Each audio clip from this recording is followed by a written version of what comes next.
Dalam sekejap, Yao Yuekong bahkan tidak bisa mendeteksi prestise kaisar sendiri, dan malah tenggelam ke laut. Kekacauan begitu dahsyat, sepertinya bisa menelan segalanya, dan setelah diselimuti olehnya, semuanya tidak akan ada. Yao Yuekong bisa saja menggunakan pedang bundar bulan darah untuk memotong retakan lebih lebar. Tapi dia khawatir tentara Kaisar Yao Yuekongnya akan tertelan dan hancur saat mereka bersentuhan dengan kekacauan. Namun, retakan ini sudah cukup. Sebatang dupa, dia bisa menahannya. Ayolah, bukankah kedua kaisar bergabung? Saya ingin melihat apakah Anda dapat mendorong saya kembali. Pada saat yang sama, Permaisuri akhirnya merasakan hawa dingin di punggungnya, rambutnya menakutkan. Dalam hitungan, ini lebih dari sekedar hit. Rencana ini cukup untuk memasukkan mereka ke dalam jurang maut. Anda tahu, yang datang dari belakang adalah kekacauan. Kekacauan. Ini bahkan lebih menakutkan daripada Raja Dewa yang mengejarnya. Kaisar Sensiang juga panik saat ini, tetapi reaksinya juga benar-benar menakutkan. Dan dia segera membunuh ke arah langit bulan iblis. Tidak mungkin, jika langit bulan iblis semakin dekat, maka jarak yang bisa mereka lawan dengan sengit akan berkurang, dan kekacauan hanya akan menelan mereka lebih cepat. Tetapi pada saat ini, hati Dewa Kaisar Gajah Dewa hampir ketakutan untuk meledak. Kekacauan. Ternyata itu kekacauan. Anti pencuri ini menggali lubang besar untuk menunggu mereka. Ini menginginkan nasib mereka. Anda tahu, hanya dupa yang dibutuhkan, dan ketika kekacauan menelan, mereka semua akan mati. Bahkan jika dia dan permaisuri kuat di alam kaisar, mereka sama di depan chaos. Kekacauan sangat mengerikan. Itu adalah kekuatan yang bahkan Raja Dewa pun hampir tidak bisa mengendalikannya. Dan bahkan makhluk hidup sekarang tidak tahu apa-apa tentang kekacauan kecuali rasa kagum dan ketakutan mereka yang ekstrim. Dalam menghadapi kekacauan, semua makhluk sederajat. Selama Yao Yuekong selamat dari dupa ini, dia dan permaisuri pasti akan mati. Lubang ini untuk menenggelamkan mereka dengan kekacauan. Cepat hancurkan lubang cacing. Kaisar Sensiang tidak mau berusaha sebelumnya. Tetapi pada saat ini reaksinya sebenarnya lebih cepat daripada permaisuri, dan dia segera menyadari masalahnya. Ujung lubang cacing asli lebih sempit dari ini, dan mereka bahkan harus menggunakan kekuatan magis untuk mengecilkan tubuh Tao. Dan meskipun segel itu dihancurkan oleh segel Kaisar Brahma agar cukup bagi dua orang kuat untuk bertarung, mereka hanya dua. Yao Yuekong dan Changmang Monarch ingin memanfaatkan keuntungan geografis mereka untuk menunda dupa mereka, dan hanya sebatang dupa. Kekacauan yang melanda di belakang mereka akan membuat mereka tidak ada di dunia. Dan hanya ketika lubang cacing dibuka lagi, sampai bisa melepaskan kekuatannya, mereka bisa berharap untuk melarikan diri. Pada saat ini, permaisuri tiba-tiba kembali ke akal sehatnya. Dia sangat ketakutan sekarang, karena kekacauan yang sepertinya meledakkan bank membuatnya benar-benar merasakan ancaman kematian. Bahkan ini berkali-kali lebih menakutkan daripada kedatangan Kaisar Haoyi dan kedatangan permaisuri Huaxu. Permaisuri Huaxu ada di sini. Dan dia harus mempertimbangkan situasi saat ini di dunia.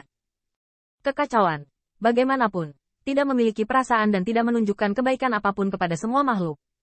Setelah kekacauan, mereka akan mati. Kaisar tidak menyangka bahwa barusan, dia memimpin sekelompok klan kekaisaran dengan kekuatan yang menakjubkan. Dan Tianwei datang ke dunia, menghalangi para anti pencuri ini ke jalan buntu. Tapi itu hanya momen perubahan yang menyebabkan mereka dan Qin Yichen berganti posisi. Sekarang, mereka diblokir oleh Qin Yichen di ujung lubang cacing, menyaksikan kekacauan bergegas masuk. Permaisuri belum pernah melihat pemandangan yang begitu mengerikan, atau dia begitu panik karena nyawanya terancam. Ini dia sebelumnya. Dia belum pernah bertemu sebelumnya. Klan Kaisar Ke mengibarkan bendera untuk memberontak. Meskipun keberhasilan dan kesuksesan Lian Chan menyebabkan dia mengempis berulang kali, dia hanya dikempiskan. Bahkan berkali-kali, anti pencuri ini, terutama Thief Knife, lolos dari gerakan pamungkasnya dengan bantuan keberuntungan surgawi. Tapi dari awal sampai akhir, penguasa hidup dan mati selalu dia. Dia bisa kalah berkali-kali, tetapi hanya perlu membiarkan dia menangkap Qin Yichen sekali. Dia bisa membunuh Qin Yichen, dan malapetaka akan berakhir. Tapi kali ini, keberuntungan pisau pencuri ada di langit, dan di ujung lubang cacing, itu berubah menjadi kekacauan. Dan pisau pencuri kali ini, tidak sedikit pintar. Perangkap yang digali untuknya kali ini sudah cukup untuk membunuhnya. Apa? Detik berikutnya, Kaisar mendongak ke langit dan meraung. Semua makhluk sederajat di depan chaos, dan tidak ada belas kasihan. Baginya pada saat ini, kepanikan, ketakutan, dan amarah hanya akan membuang-buang waktu, membuat chaos lebih banyak. Kemungkinan besar akan menelannya. Kaisar Sensiang benar. Jika Anda ingin melarikan diri, pertama-tama Anda harus membuka lubang cacing. Di luar lubang cacing terjadi pergolakan ruang dan waktu, yaitu kekuatan dahsyat yang dapat menyebabkan para prajurit Kaisar menderita kaosan. Tapi sekarang, Kaisar sama sekali tidak peduli tentang ini. Bagaimanapun, turbulensi waktu dan ruang lebih baik daripada kekacauan 10.000 kali. Kekacauan datang dengan cepat, dan semua yang lewat bukanlah apa-apa, dan bahkan lubang cacing yang dibuka oleh roh penjaga Ratu Matahari Surgawi terendam dan lubang cacing itu menghilang. Di belakang permaisuri adalah Nihility yang terus mendekat. Pada saat itu, Kaisar tiba-tiba mendorong segel Kaisar Brahma secara ekstrim, cukup megah hingga ribuan kaki, dan segel Kaisar Brahma yang kejam langsung menghancurkan lubang cacing. Selama lubang cacing cukup lebar untuk terbuka, maka akan ada ruang bagi Raja Pemetik Bintang untuk mengambil tindakan. Tidak peduli seberapa kuat anti pencuri dan Demon Yue Kong ini, tidak mungkin untuk tidak melakukan apa-apa. Gemuruh. Lubang cacing terkoyak oleh pola dao yang mengerikan yang dipadatkan oleh segel Kaisar Brahma, dan pola dao terus menyembur keluar. Jejak Kaisar Brahma memiliki kekuatan besar untuk membanjiri dunia. Pada saat ini, pola dao mengoyak ruang angkasa, dan itu terus-menerus menyembuhkan ruang. Tetapi pergolakan ruang dan waktu sangat menakutkan, dan turbulensi itu seperti pedang yang tak terhitung jumlahnya, menyebabkan segel Kaisar Brahma meledak terus-menerus, dan tampaknya bekas pedang yang tak terhitung jumlahnya telah meninggalkan luka pada Kaisar dari klan Brahma Ming ini. Namun, karena dia memilih jalan ini, bagaimana mungkin Qin Yichen tidak mengharapkannya? Tanda seru. Kota. Yao Yue Kong meraung keras, dan pohon laurel di telapak tangannya tiba-tiba melonjak. Pohon laurelnya juga merobek lubang cacing, dan cabang yang tak terhitung jumlahnya melonjak. Daun yang tampak seperti pedang datar begitu cemerlang sehingga menghalangi ruang terbuka menuju batas.